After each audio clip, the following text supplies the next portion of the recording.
사도 바울이 이 로마서 9장에서 11장까지 하나님의 구원 계획에 대해서 깨달은 것이 있었습니다.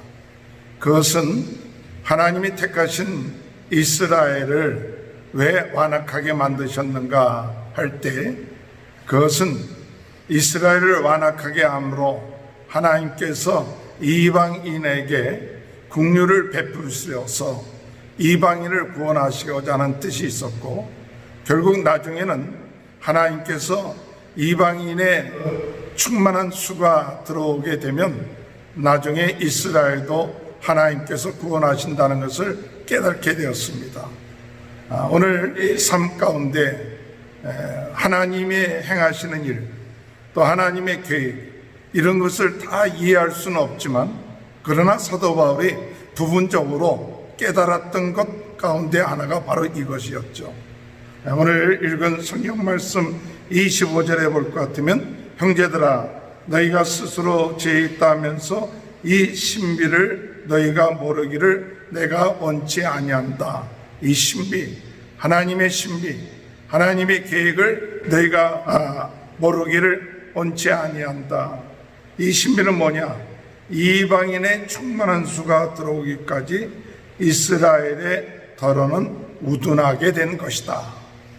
하나님의 그 계획은 이방인들까지도 전 세계 사람들을 구원하시는데, 그런데 먼저 택했던 이 이스라엘을 우둔하게 만들어서 이방인들로 하여금 구원의 반열에 들어올 수 있게끔한 그것이 하나님의 신비였다 하고 말합니다. 어느 정도 이방인의 충만한 수가 들어오면 하나님께서 26절에 보면, 그리하여 온 이스라엘이 구원을 받으리라 기록된 바 구원자가 시온에서 오사 야곱에게 경건하지 않은 것을 돌이키시겠고, 내가 그들의 죄를 없이 할 때에 그들에게 이루어질 내 언약이 이것이라 함과 같으리라. 하나님께서 완악했던 이스라엘, 그들까지도 하나님 앞에 돌아오게끔 하시는 것이 하나님의 언약을 이루는 그 계획이라는 사실이죠. 그래서 29절에 볼 것 같으면, 하나님의 은사와 부르심에는 후회하심이 없도다.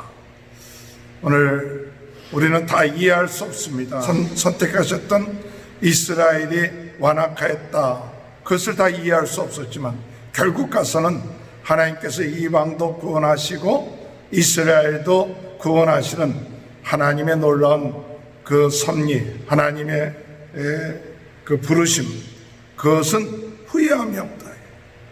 오늘 하나님께서 모든 일을 이루어 나가신다는 그 사실을 믿고 감사하시는 저와 여러분이 되시길 주님의 이름으로 축원합니다. 저는 이 말씀을 읽으면서 때로는 우리가 이해하지 못하는 주변 사람들의 완악함, 하나님 앞에 들어오지 못하는 그런 것을 보면서, 왜 하나님이 저 사람을 믿지 않고 저렇게 완악하게 내버려 둘까, 그렇게 기도하고 하는데, 이런 마음이 때로는 들고, 참 하나님의 뜻이 무엇이 있는가 할 때, 오늘 이스라엘을 하나님께서 완악하게 하셔서 먼저 이방인들로 하여금 들어오게 하신 것처럼 주변에 있는 그런 여러 가지 일들, 문제들로 인하여 더 내가 하나님 앞에 바로 서야겠구나, 하나님 앞에 겸손하게 더 주님을 의지하고 계속해서 기도해야겠구나, 낙심하지 말고, 하나님은 전능하신 하나님이시고 하나님의 부르심과 택하심은 후회함이 없으니까 분명히 하나님께서 인도하시고 역사하신다면 분명히 하나님께서 택하신 자들을 부르실 때가 올 것이다. 그러므로 그때까지 내가 낙심하거나 좌절하지 않고 더 겸손하게 하나님의 말씀대로 순종하면서 나가는 하나님의 계획이 있구나 하는 것을 깨닫게 됩니다.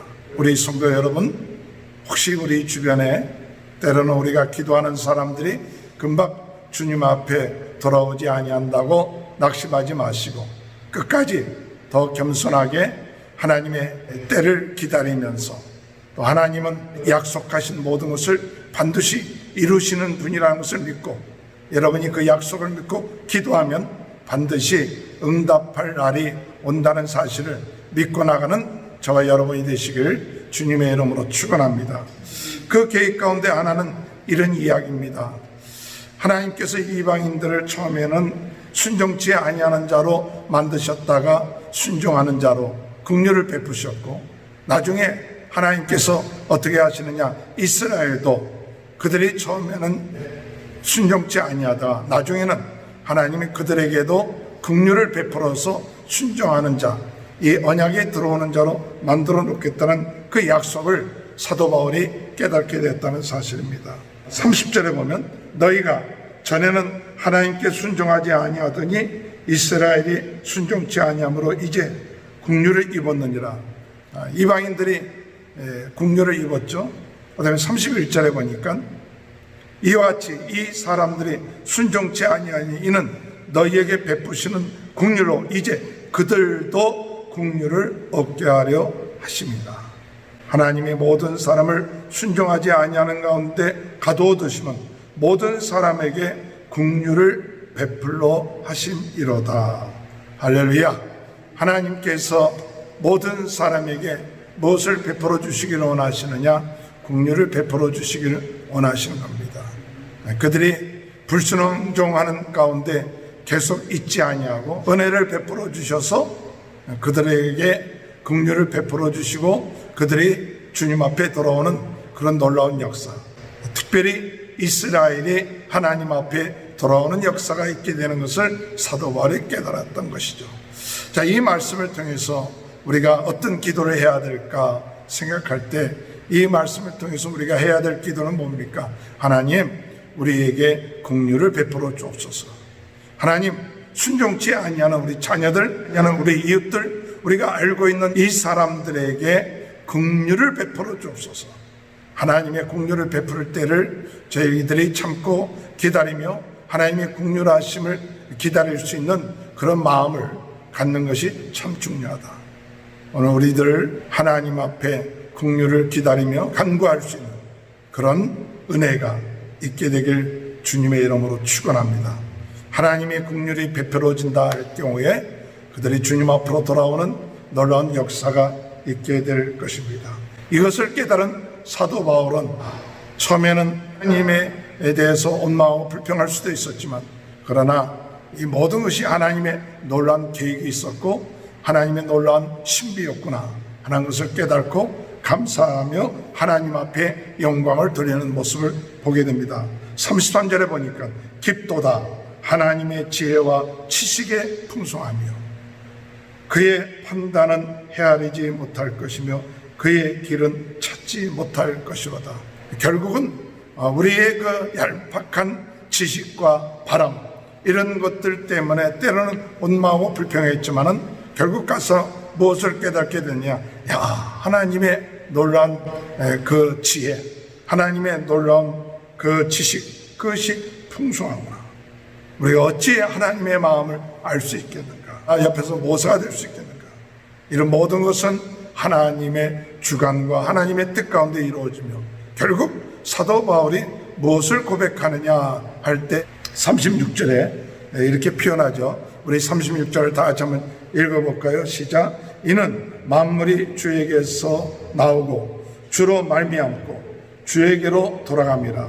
그에게 영광이 세세에 있을지어다. 아멘. 우리가 항상 그 마음 중심에 가지고 있어야 될 것이 뭐냐? 우리 만물이 주에게서 나온다. 만물이 주에게서 나온다는 것은 무엇입니까?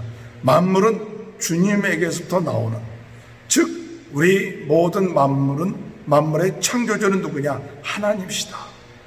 우리 인생, 우리 모든 것의 주인은 누구시냐? 하나님이시다. 창조주 되신 하나님, 그 하나님께 우리는 순종하며 영광을 돌리는 귀한 은혜가 되시길 바랍니다. 만물이 주에게서 나오고 또한 주로 말미암는 것. 주로 말미암는다는 뜻은 뭡니까? 이 주로 말미암는다는 것은 주의 능력, 주의 은혜로 생동해지고 운영되어지고 이 모든 것이 주관되어지고 움직이고 있다는 거예요.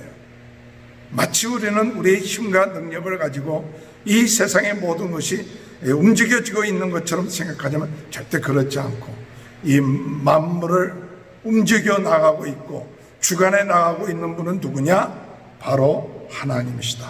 주관자는 하나님이시다. 보존자는 하나님이시다. 그 하나님의 힘과 능력을 가지고 나갈 때 오늘 우리가 하루를 살 수 있게 되는 줄 믿습니다. 오늘 하루가 우리가 살아나가기 위한 우리의 힘, 능력 누구로부터 와야 되느냐?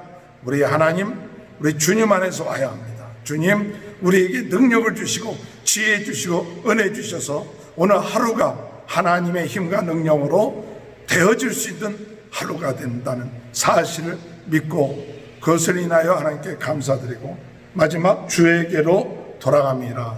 우리의 결국은 어디로 돌아가느냐? 하나님께로 돌아가는 거죠.